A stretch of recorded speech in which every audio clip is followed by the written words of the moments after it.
Why should taxes and tax planning be connected to your retirement and your retirement plan?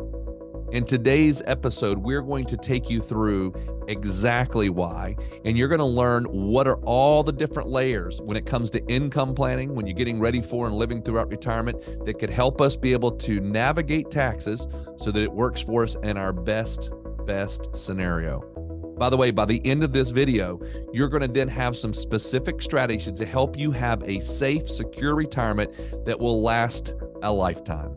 To learn more about how to secure your retirement and all the different elements you need to know, please subscribe to our channel and hit the bell so you'll be notified when we release episodes every Monday. We have helped hundreds of our clients gain clarity and get on the path to a great retirement. Now it's your turn. Let's dive in. Welcome, everyone, to Secure Your Retirement podcast. We are certainly happy to be talking to you today on a topic that we think is extremely important.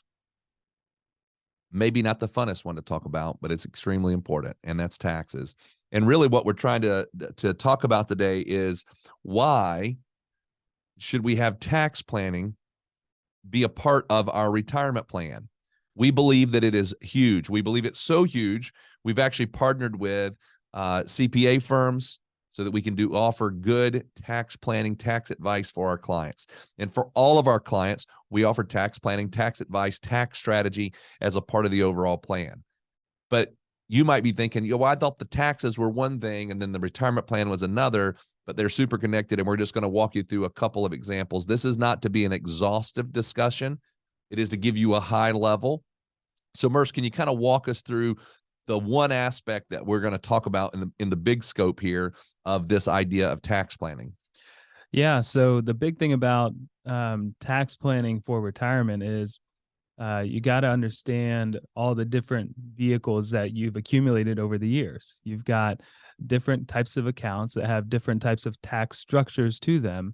And so understanding them is very important. And then that helps us see what opportunities there may be as far as things that we can do to make our tax situation a little bit more efficient, or strategies that we can put in place year over year that can make things move a little bit from a tax perspective that ultimately makes us, nobody likes paying taxes, but it makes us a little bit happier knowing that we may have done something to save a little bit on taxes in a given year. So understanding the accounts is the first major part of it, and where and how could I be taxed in retirement? Because it's not just, it was pretty easy when you're working in one sense for most of us, where we're getting a W-2 or a 1099, and that's the money that you got to pay taxes on. And a lot of times you're withholding that already, and you may be just barely breaking even come tax time, or getting a refund, or owing some money every year, and that's about it. But then when you get to retirement, you don't have that regular salary paycheck that's coming in the door, and now you're in control in a lot of ways of what your tax situation is going to be. And so those accounts that can generate taxes for you, a lot of us have saved into pre-tax type of accounts, like a 401k or a traditional IRA. We want to talk through those and how those are taxed. Some of us have Roth accounts that are taxed differently, a Roth IRA, or maybe even a Roth 401k as you're contributing to it. And then another category of taxation is in brokerage accounts. And we'll talk about how those are. They're a little bit different than an IRA and also different than a Roth. And they can be very handy when it comes to income planning. Then you've got cash in the bank, and you've got Social Security. And Social Security, we're going to talk through, because a lot of times people don't realize that is something that can be taxed as well. You think that, you've paid into it for so long, and once you finally start drawing on it, you feel like you shouldn't be taxed on that. But it's possible. So we want to help you understand that, and ultimately help you understand what we think through in this whole idea of tax strategy and tax planning when it comes to retirement income plan. So, but right now, I'll let you start off with the major one that is a misconception about Social Security and how can that be taxed. Yeah, and this has been a topic, and I would say be prepared. I think it's going to even get more aggressive than what it is today.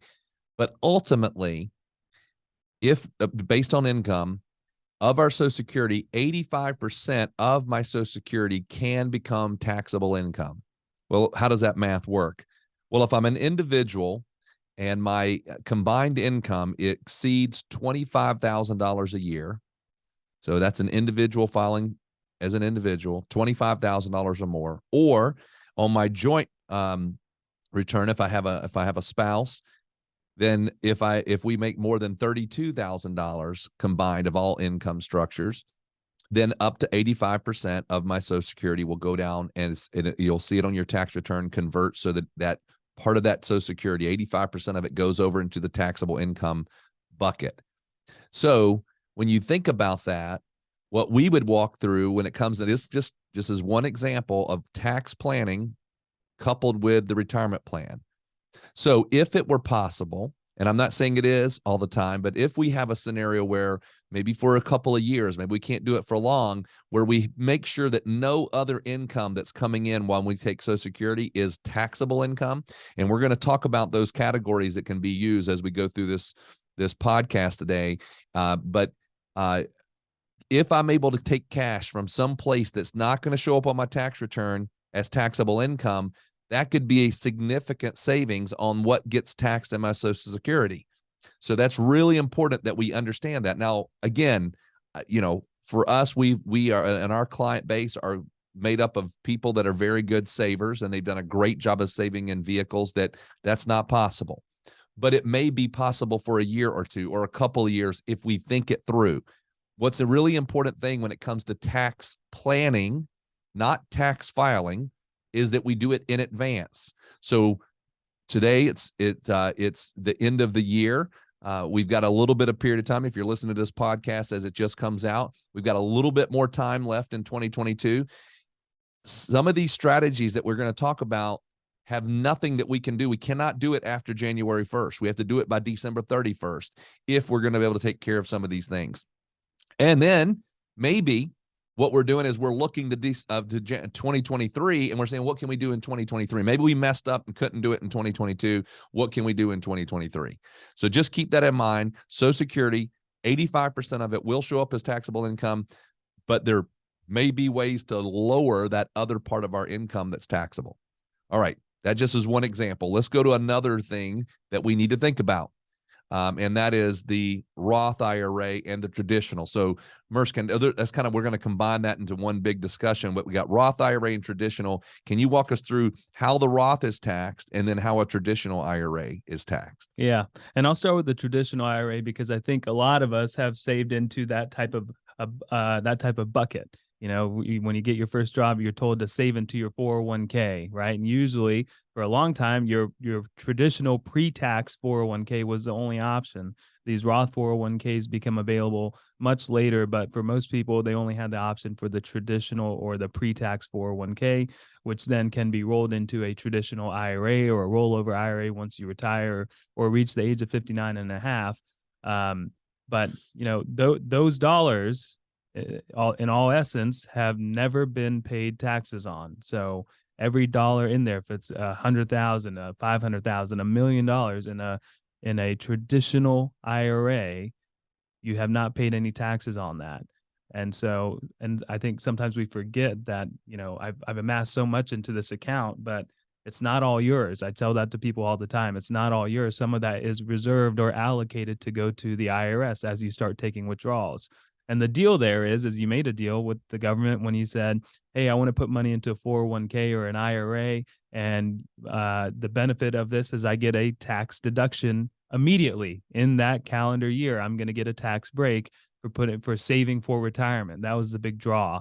And that's the reason that now, as we enter into retirement, or you're thinking about that retirement phase, these dollars have not been taxed. So every withdrawal that you would take is going to add to your income for the year. So that's something that we want to be thinking about heavily as we approach those years where we're going to start drawing on the accounts. Conversely, the Roth IRA is a beautiful planning tool when it comes to retirement. And the main difference there is that the Roth IRA is all tax-free money, and it grows tax-free as well. So the traditional IRA, pre-tax, you've never paid taxes on these dollars. And then the Roth IRA is already taxes paid money that's now in a tax-free growth environment.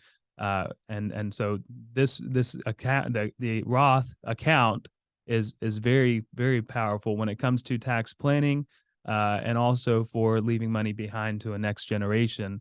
We don't have to worry about taxes that need to be paid on those dollars. So very quickly, a strategy could be, for one, it could be, well, let me take some from my traditional IRA and some from my Roth and have a nice blend of pre-tax money and tax-free money, so I can keep, if that this is a goal of someone's, I can keep my tax bracket at a certain level.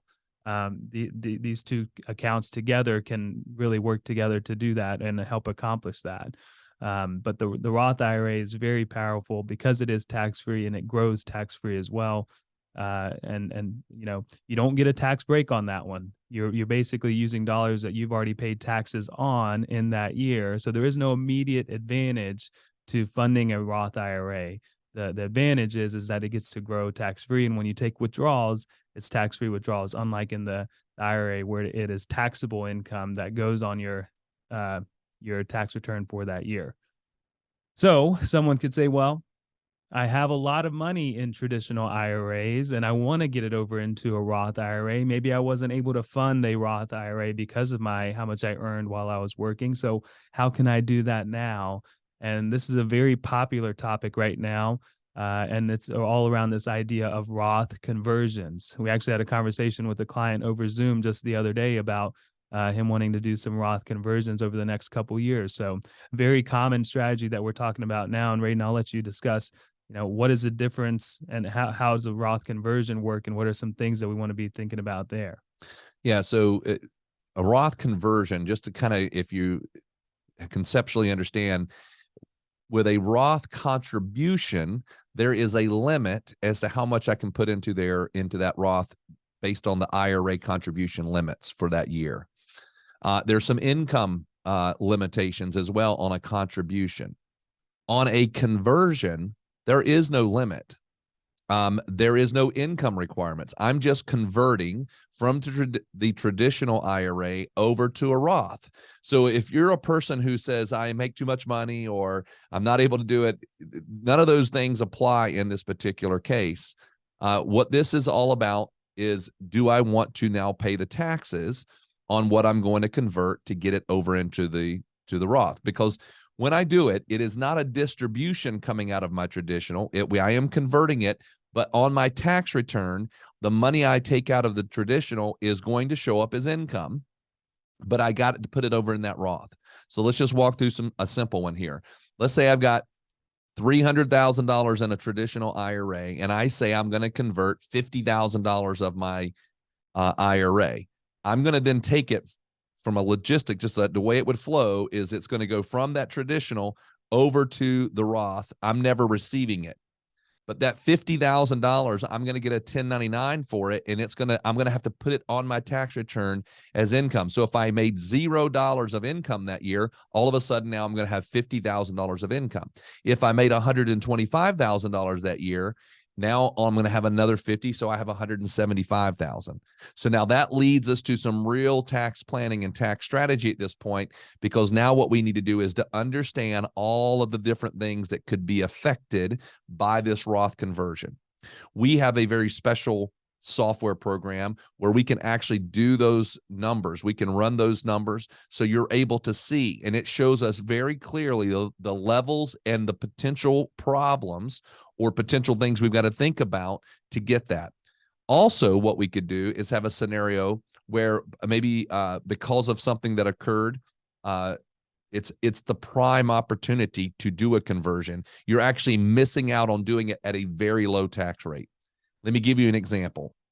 Let's say that I retire this year, 2022. If you're listening to this again while we quickly after we recorded it, it's 2022. Let's say my end date of work is December of 2022. And in 2023, I know I'm not going to have any earned income because I retired. I am under 72, so I'm not required to take anything from my traditional IRA.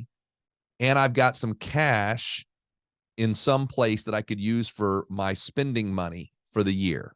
That's important because I don't have to call that income. I can take that cash out because it's after tax. Now imagine if that were my case and I'm going to have no taxable income for 2023. I could convert some of my traditional IRA at a zero tax rate. Now you might say, why? Well, because I get a standard deduction already that the government gives me. That puts me in the hole. If I don't even get any benefit from that, by the way, if I have no income. So if I got a standard deduction, I can take that much money from my traditional IRA and go put it in a Roth tax-free. Now, above that, I could look at my tax brackets and say, I only want to pay 10%. I only want to pay 15%. And we can pick what we're going to do on that. And you might think about doing that conversion in that case as really doing it at a sale, we go to a closeout sale and we think, oh, I'm going to get that money at a very low rate over there. Now, obviously, if I got a lot of income, then I still may do the conversion, but I need to understand the ramifications. Again, another example of why tax planning, tax strategy needs to be tied right to the retirement plan. And there we could talk about that one for a lot longer, but I will say this real quick. If you wanted to see that, all you got to do is let us know. You can go on our website, click on the schedule call. We're glad to be able to show you what that looks like. We need some information to be able to show you that, but just keep that in mind. Roth conversions could be a fantastic tool. Now, Merce, can we hit two other areas as far as the accounts? Because this is going to tie right into that Roth conversion if I needed money. That is what we call a brokerage account or an investment account, and then cash in the bank. Yeah. Yeah. So cash in the bank is the easiest one. It's not going to have any taxes to it. The only time that it is going to generate any type of tax is if we're actually getting some good interest off of the amount of money that is sitting in the account. For a very long time, interest rates at banks have been very low. And so even if you do get a 1099 from interest on your dollars that are sitting in the bank, it's very low to negligible. So it doesn't even really move the dial, if you will, when it comes to a tax perspective.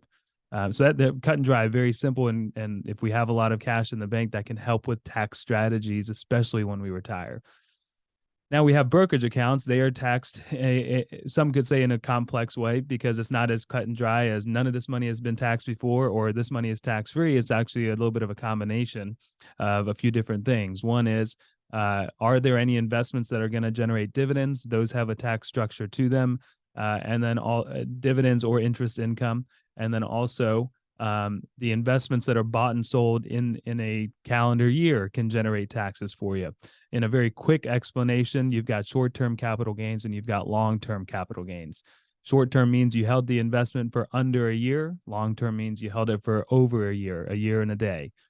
Short-term basically means that it's going to be coming in at your tax rate for that year. So if you're in the 22% bracket and you sold something at a short-term capital gain, it's going to be at your 22% tax rate. Long-term capital gains, it depends on where your tax rates are, but somewhere in that 15 to 20% tax bracket. And that is if you have held an investment for over a year and a day, and then you're in long-term capital gains. So the big thing that helps here is if we have a lot of long-term capital gains in this type of account, that can be an income planning advantage. If there are losses in the account, we can do certain things like tax loss harvesting to help with a tax situation, or getting out of certain assets that have large gains. We can offset gains with losses in the account. So that's a big plus in this type of account as well. But that's the high level on brokerage accounts. They help quite a bit. They also don't have restrictions as far as when you can withdraw on them. Like retirement accounts, you typically have to wait till 59 and a half. So that helps too. And then, there's all these other things that we haven't had time to talk about, and all these other pieces or knobs, I'll say. If you turn one dial when in retirement planning, if you turn one dial or turn one switch on, it activates another 3 or 4 switches, and they're all working together. And so that's where tax planning and tax strategies, why we put so much weight onto them, because it is very important. Nobody wants to pay taxes, but we can't avoid them altogether. So can we be a little bit more efficient? So what are a few other ones, Raiden, that we can't explain today, but are definitely things that we want to be thinking about as we're doing these. Yeah, this one is really important. It's called IRMAA. That's the adjustments that can occur on my Medicare that makes my premiums go up. That's extremely important. By the way, we did an entire episode on that. So go to episode 177, and there's an entire episode on IRMAA and how things get affected there. The others could be our pensions, our rental income, and anywhere else I get income from. Maybe I'm a consultant and I work that way. All of those things need to be considered and looked at when we're doing any of these other strategies. So keep that in mind. We hope this has been a helpful episode just to get your brain wrapped around, I need tax planning connected to my retirement plan. So if right now you're in a situation where you're working and maybe you got an advisor who's just helping you with investments, but you really don't have somebody that's tying those two together. You might have a CPA and you might have a financial advisor, but if they're not connected, and I mean thoroughly connected, then we might be missing out on some opportunities. So keep that in mind. If you've got any questions, you want to talk to us, go to our website, top right-hand corner, click on our button, schedule call. We're glad to have that occur. It's a 15-minute complimentary phone call, and we'll be glad to walk you through all of these different concepts, or at least get the conversation started. Thank you very much for listening. We'll talk to you again next Monday. We hope this video has given you some confidence and clarity as you plan for a worry-free life in retirement. But what else do you need? We have created a complimentary video course called 3 Keys to Secure Your Retirement. This video walks you through step by step what you need to do to get ready for retirement. You can also check out our podcast called Secure Your Retirement. You can subscribe below. For more retirement tips, check out these videos. Also, if you find them valuable, please subscribe to our YouTube channel and give us a like.